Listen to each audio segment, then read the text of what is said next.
అమ్మా నేను ట్రిప్ నుంచి వచ్చేసా. ఎందుకు కొడుతున్నావు అమ్మా? అబ్బా ఏం ఎరగలేనట్టు ఏడుది. గాయస్ ఇంట్లో ట్రిప్ లో టెంపుల్స్ కి వెళ్తానని డబ్బులు తీసుకొని ఇలా కొండల్లో జలపాతాల్లో తిరుగుతున్నా డబ్బులతో.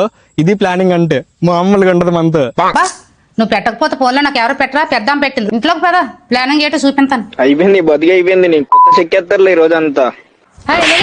తెల్లారిపోయింది. ఏటమ్మా తెల్లారకు ముందు లేపెత్తున్నా? సన్ రైజ్ కోసం బాబు చూడు ఒకసారి. గాయస్ చూడండి టైం ఏమో 5:15 అవుతుంది. నేనైతే సన్ రైజ్ కోసం వెయిట్ చేస్తున్నా. సన్ రైజ్ అనేది చాలా బ్యూటిఫుల్ థింగ్, ఎవ్రీడే చూడాలి. చూడండి ఎంత బాగుందో. వావ్ పదా సన్ రైజ్ అయిపోతుంది బయటికి. అరే ఈ మూట పట్టుకెళ్ళి మేడ మీద అడిచిరా. నేనే మోటార్ మోసల్లో కనిపిస్తున్నా. అబ్బా ఇది ఏడుదిరా మరి. జనరల్ ట్రెక్కింగ్ అంటే ఈజీ అనుకుంటారు, బట్ ఈ బ్యాగ్ నియర్లీ 30 kgs ఉంటుంది. అయినా కూడా నేను ఈజీగా ట్రెక్ చేస్తానంటే మన ఇంట్లో చేసే పనుల వల్లే.